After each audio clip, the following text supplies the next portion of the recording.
اور بہت اچھی بات آئی کہ ہم کسی نسب کے ساتھ تعلق رکھتے ہوں کہ میں فلاں کی نسل میں سے ہوں.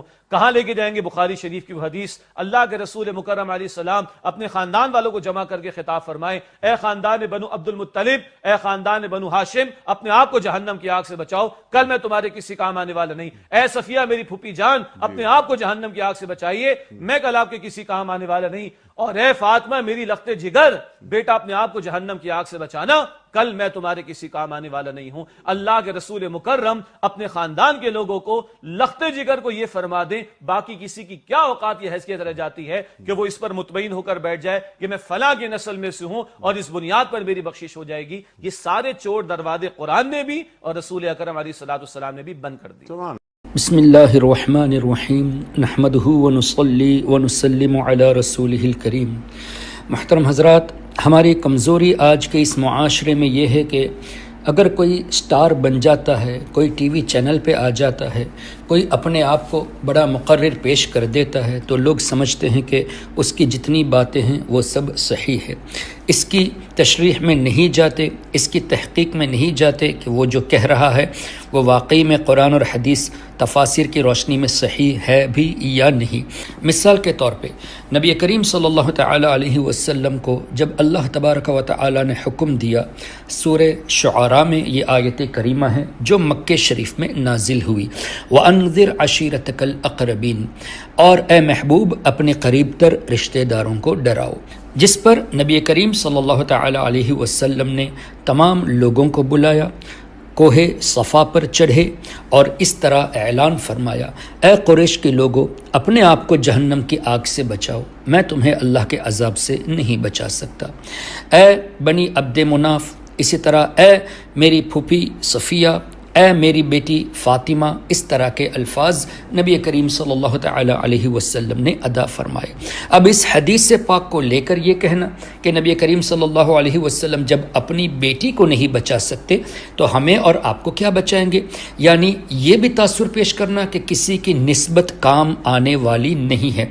محترم حضرات، سب سے پہلی بات تو یہ کہ یہ حدیث پاک امام مسلم نے کتاب الایمان میں تحریر فرمایا، اور امام بخاری رضی اللہ تعالی عنہ نے کتاب تفسیر القرآن میں اس حدیث پاک کو تحریر فرمایا، جس کی شرح میں امام ابن حجر عسقلانی رضی اللہ تبارک و تعالی عنہ فرماتے ہیں کہ یہ واقعہ مکہ شریف میں ہوا، یعنی شروع اسلام کا یہ واقعہ ہے. اب اس سے مراد کیا ہوا کہ جو لوگ ایمان نہیں لاتے ان کی شفاعت نہیں ہوگی. اب اس حدیث پاک کو فٹ کر کے اس طرح کہنا کہ نسبت کام نہیں آتی، جبکہ حضور علیہ السلام اپنی بیٹی کو بھی نہیں بچا پائیں گے، معاذ اللہ رب العالمین، کیا اس طرح حدیث کو مسکوٹ کرنا کسی عالم کی شان ہو سکتی ہے؟ کیا انہیں نبی کریم صلی اللہ علیہ وسلم کے وہ فرامین نظر نہیں آئے کہ اے فاطمہ تم جنتی عورتوں کی سردار ہو؟ کیا حضور علیہ الصلاۃ والسلام کی یہ فرامین نظر نہیں آئے کہ میرے یہ بیٹے امام حسن اور امام حسین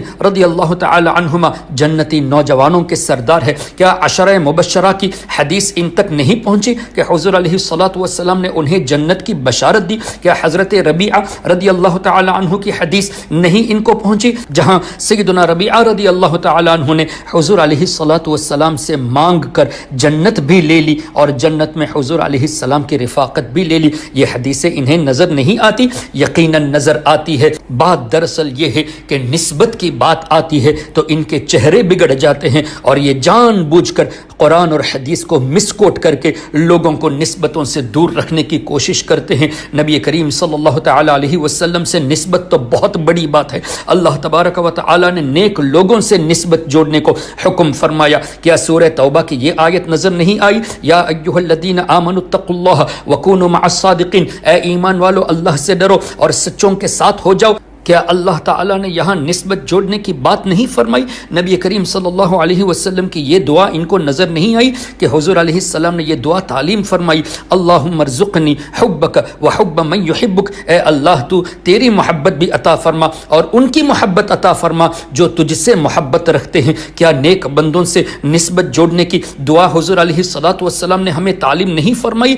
اور کیا نبی کریم صلی اللہ علیہ وسلم کے اس طرح کے فرامین موجود نہیں ہیں کہ سیدہ فاطمہ رضی اللہ تعالیٰ عنہ، سیدنا امام حسن، سیدنا امام حسین، ان لوگوں سے محبت کرنے والوں سے اللہ تعالیٰ محبت فرماتا ہے، اور جو ان سے بغض رکھتا ہے اللہ کی ناراضگی پاتا ہے؟ کیا یہ حدیث نسبت والی ان کو نظر نہیں آئی؟ کیا نبی کریم صلی اللہ تعالیٰ علیہ وسلم کے یہ فرامین نظر نہیں آئے کہ میری شفاعت میری امت کے بڑے بڑے گنہگاروں کے لیے ہے؟ تو میری امت کہہ کے کیا حضور علیہ الصلوۃ والسلام نے نسبت نہیں جوڑی؟ اور کیا یہ حدیث پاک نظر نہیں آئی کہ جب حضور علیہ الصلوۃ والسلام کی بارگاہ میں ایک صحابی نے آ کے عرض کیا کہ یا رسول اللہ قیامت کب آئے گی؟ حضور علیہ السلام نے پوچھا اس کے لیے تیاری کیا کی ہے؟ اس صحابی رسول نے یہ فرمایا، یا رسول اللہ میں تو صرف اتنا جانتا ہوں کہ میں اللہ اور اس کے رسول سے محبت کرتا ہوں۔ تو اس پر کیا حضور علیہ السلام نے یہ نہیں فرمایا کہ تم جس سے محبت کرتے ہو اسی کے ساتھ تمہارا حشر ہوگا؟ یقیناً یہ حدیث سے پہنچی ہے،